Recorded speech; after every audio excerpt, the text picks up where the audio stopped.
Très chers amis, bonjour, bonsoir. Dans cette vidéo, je vais répondre avec beaucoup de tact et avec le respect dû à son rang au professeur Franklin Nyamsewa Cameroun, cet aîné, je dirais, ce parent, cet intellectuel, cet amoureux de l'Afrique, ce panafricain, mais qui parfois, comme tout le monde, peut faire des erreurs dans ses critiques. En effet, si je décide de faire cette vidéo, c'est parce que le professeur Franklin Nyamsewa Cameroun, ce panafricain, que nul ne peut contester son panafricanisme et son amour pour l'Afrique, s'attaque depuis un certain moment aux autorités sénégalaises. À mes frères, le professeur, à mes frères, le président Bassirou Diomaye Faye et le premier ministre Ousmane Sonko. Je ne suis pas l'avocat du président Bassirou Diomaye Faye, encore moins du premier ministre Ousmane Sonko. Mais nous partageons un idéal, l'amour pour nos pays, l'amour pour l'Afrique. Et il est important qu'à un moment donné, que nous puissions demander à notre frère aîné, le professeur Franklin Nyamsewa Cameroun, d'avoir un peu de retenue. Je voudrais rappeler au professeur Franklin Nyamsewa Cameroun qu'il a eu, de par le passé, à prendre des positions qui plus tard se sont avérées fausses, ou bien il s'était trompé. En politique, il faut éviter l'émotion.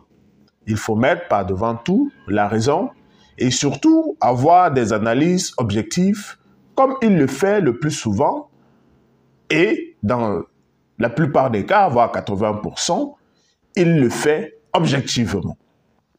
Mais dans le cas du Sénégal, je pense qu'il y a un peu trop d'émotion. Le professeur Franklin Nyamsewa Cameroun doit se rappeler qu'il a eu à un moment donné de sa vie adulé Blaise Compaoré, qui était un traître, sinon celui qui avait commandité l'assassinat du président Thomas Sankara. Franklin Nyamsewa Cameroun doit se rappeler qu'à un moment donné, il a eu à aduler Alassane Dramane Ouattara, qui est arrivé au pouvoir par un coup d'État avec 3000 morts en Côte d'Ivoire et qui était soutenu par Franklin Nyamsewa Cameroun via le président Soro Kibaferi Guillaume, qui lui-même aujourd'hui reconnaît que s'il faille parler de la crise ivoirienne, seul le président Laurent Gbagbo sortira sain. Le professeur Franklin Nyamsewa Cameroun a eu à tenir des propos violents envers le colonel Assimi Goïta, le président du Mali, en tenant des mots que je ne souhaiterais pas répéter ici, parce qu'à un certain moment donné, ce n'est pas parce qu'on a un professeur agrégé qu'on a le monopole de la connaissance. Il était allé jusqu'à dire que parce que le président Assimi Goïta avait des lacunes en français, ou bien ne s'exprimait pas en français comme lui, le professeur Franklin Nyamsewa voudrait, et que le colonel Assimi Goïta n'avait pas de capacité nécessaire pour diriger le Mali.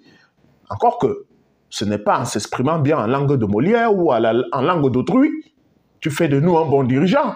J'ai toujours eu pour habitude de prendre l'exemple sur les capitaines d'industrie du Cameroun qui ont été des grands bâtisseurs, des grands capitaines d'industrie alors qu'ils n'ont pas fait la Harvard, ils n'ont pas fait Cambridge, ils n'ont pas fait Sciences Po.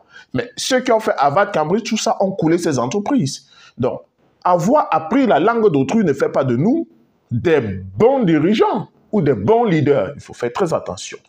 Encore que les gens pourraient se questionner sur la capacité de leadership du professeur Franklin Nyamsewa, qui est professeur, qui maîtrise bien la langue de Molière et peut-être même celle de Shakespeare, mais qui, dans le cadre politique au Cameroun, n'a pas encore fait ses preuves. Donc, à un moment donné, il faudrait qu'on ait un peu d'humilité. Et à un moment donné, il faudrait qu'on fasse appel à notre sagesse. Parce que faire de grandes écoles, c'est différent d'avoir de la sagesse. Je pense que dans le cas du Sénégal, il y a plusieurs paramètres à prendre en considération, comme sur une vidéo précédente que j'ai dit, et laisser le temps à ces jeunes qui viennent d'arriver, à nos frères qui viennent d'arriver à la tête, qui jusqu'ici montrent qu'ils ont l'amour, un, d'abord pour le Sénégal, parce qu'ils sont au service des Sénégalais, et deux, pour l'Afrique. D'ailleurs, ils l'ont répété, le Premier ministre Ousmane Sonko l'a répété, la déstabilisation d'un pays d'Afrique Et les sanctions de la CEDEAO de par le passé ne se fera plus avec le Sénégal. Qu'est-ce qu'on attend plus d'eux? Il faut savoir être patient. Il faut savoir laisser le temps. Allez, indexer les autorités sénégalaises au point de faire des publications où on parle de massage, je pense que là, on est carrément dans l'émotion, on n'est plus dans l'objectivité et ce n'est pas ça l'Afrique ou l'Africain. L'Africain, c'est d'abord la sagesse. Les connaissances que nous pouvons acquérir à l'école sont une chose, mais la base de la culture africaine est basée sur la sagesse. Et la sagesse nous demande de la retenue dans nos propos, de l'observation, avant de prendre des décisions qui